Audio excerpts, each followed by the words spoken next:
जय जगन्नाथ।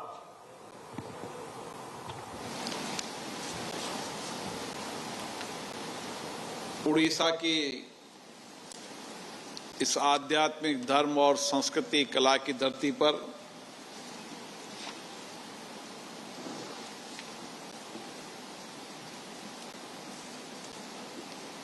भारत की संसद की अनुसूचित जाति और अनुसूचित जनजाति और राज्य विधानसभा की अनुसूचित जाति और अनुसूचित जनजाति कल्याण परिषद की दोनों संसदीय समितियों की बैठक सम्मेलन 2 दिवसीय सम्मेलन आज समापन हुआ। ये सम्मेलन 25 वर्ष बाद ये सम्मेलन हो रहा है। उसके पहले 1976 में सम्मेलन हुआ, 97 में हुआ, 83 में हुआ, 87 में हुआ और 2001 में हुआ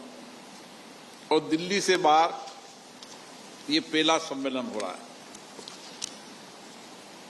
ये सम्मेलन राज्य और केंद्र विधानमंडल जो संसद के अंदर लोकसभा राज्यसभा की दोनों की ज्वाइंट कमेटी होती है, उनके आपस में विचार, अनुभव, उन समितियों की बेस्ट प्रैक्टिसेज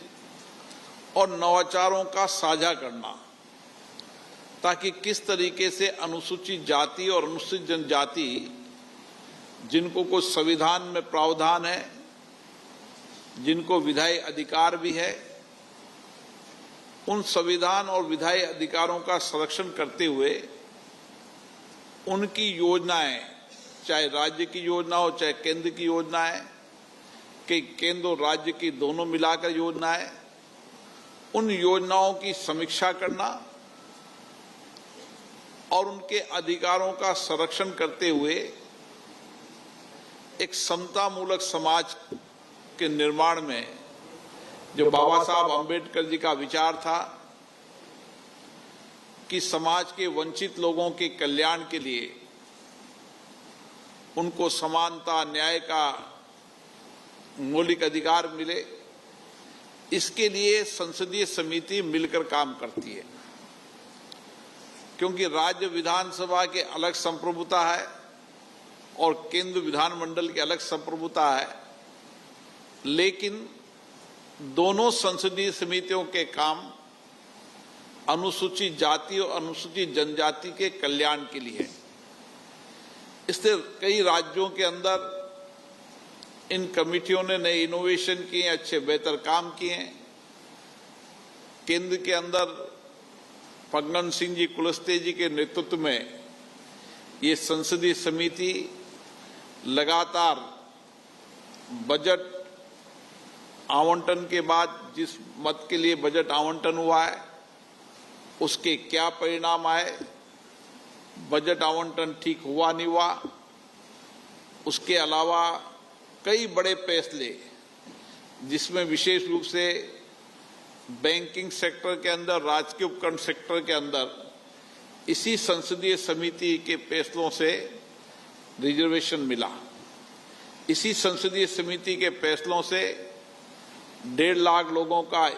नियमितीकरण हुआ। ऐसे बहुत सारे फैसले संसदीय समिति ने किए जो सरकार ने उनके सुझाव को माना।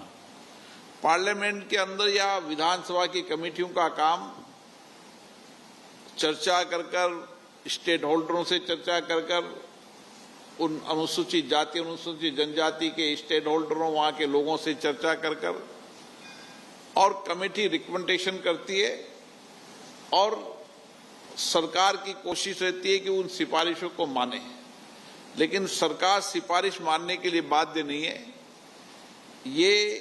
कमेटी रिकमेंडेशन करती है और सरकार इन कमेटियों के सुझावों को मानती है, क्योंकि ये व्यापक चर्चा होती है। संसद के अंदर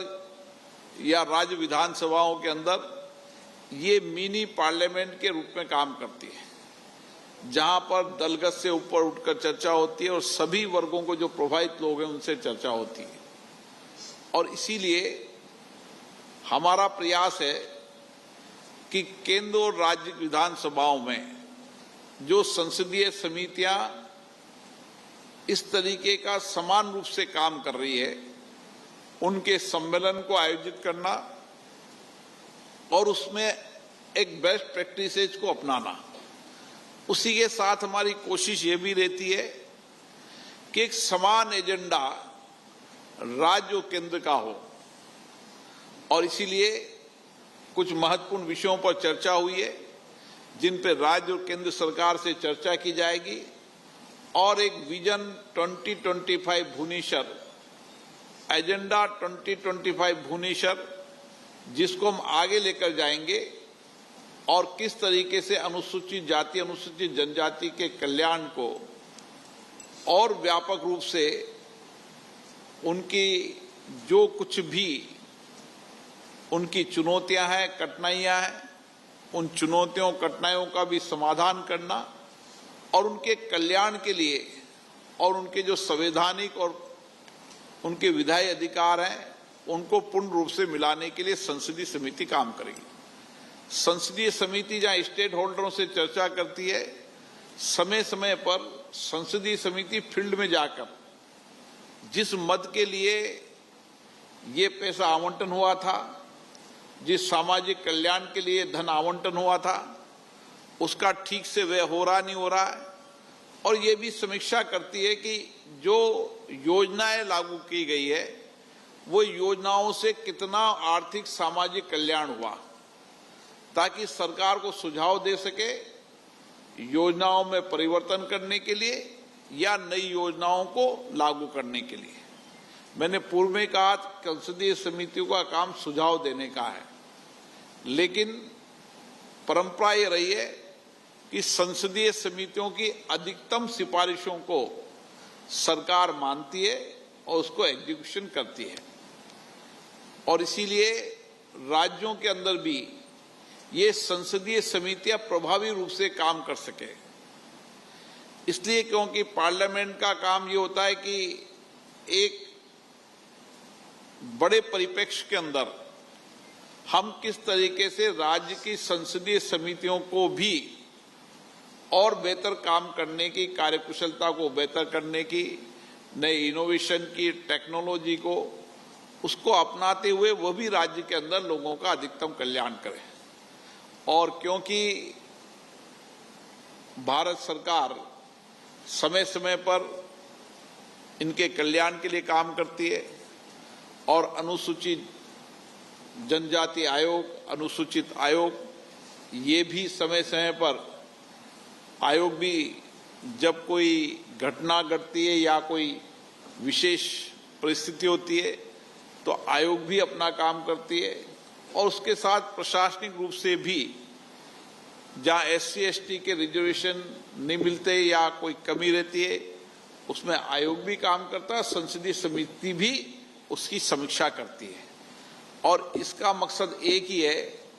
कि समाज के अंदर अनुसूचित जाति अनुसूचित जनजाति के कल्याण, उनके व्यापक अधिकार और उसके साथ साथ उनके सामाजिक आर्थिक सशक्तिकरण के साथ उनके जीवन में परिवर्तन करना। और संसदीय समिति कार्यपालिका की निगरानी और सरकार की जवाबदेही भी तय करती है। इसलिए संघ और राज्यों का संयुक्त एजेंडा 2025 सभी संसदीय समितियां राज्य के अंदर अपनी सरकारों से और केंद्र की संसदीय समिति केंद्र के सरकारों से और विचार विमर्श कर एजेंडा 2025 भुवनेश्वर लागू होगा। उससे निश्चित रूप से देश के अंदर, राज्य के अंदर अनुसूचित जाति और अनुसूचित जनजाति के लोगों के कल्याण के लिए और उनकी योजनाओं की समीक्षा के साथ उनके बेहतर भविष्य के लिए काम करेगी। साथियों, लोकतंत्र के अंदर लोकतंत्र के अंदर चाहे राज्य की विधानसभा हो चाहे केंद्र की विधान मंडल हो, लोकतंत्र में सरकार की जवाबदेही इन संस्थाओं के प्रति होती है। और संसदीय समितियों में क्योंकि चुने हुए जनप्रतिनिधि होते हैं और इसीलिए जनप्रतिनिधि जमीनी हालातों का समीक्षा करते हैं और जमीनी हालात की समीक्षा कर कर अपनी रिपोर्ट तैयार करते हैं। संसदीय समितियों में सभी दल के लोग होते हैं और सभी दल के लोगों के विचार वहां पर आते हैं। इसलिए हमारी कोशिश हमेशा रही है कि संसदीय समितियां दल से ऊपर उठकर समाज और देश के में व्यापक काम करे।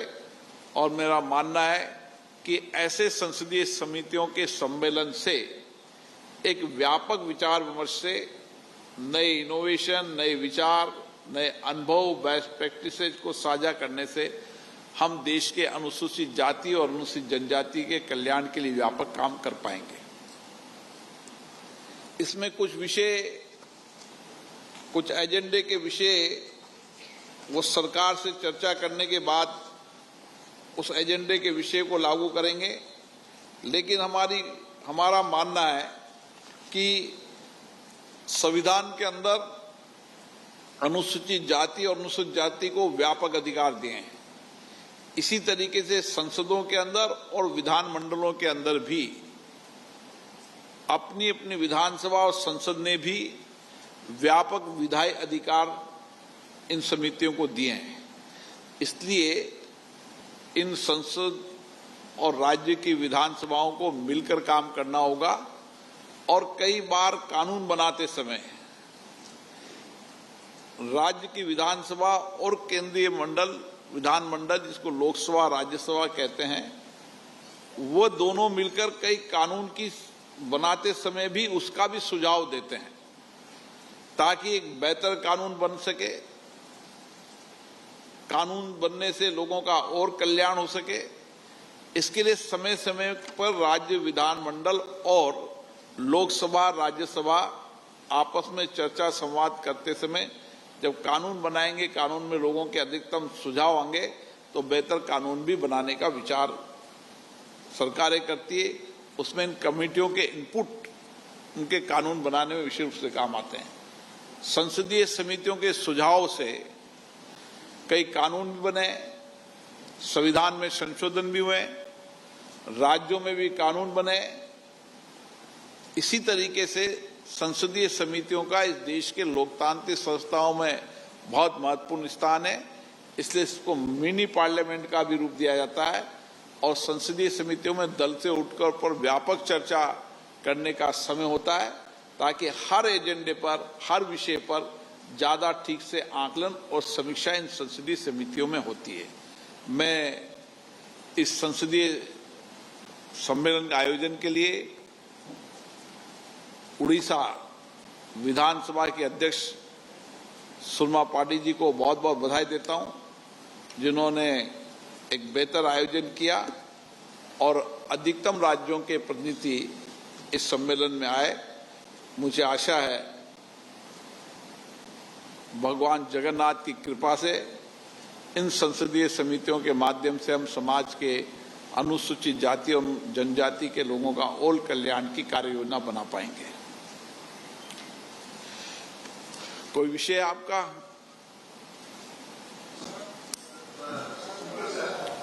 स्पीकर साहब जी, बात ऐसा है, जितना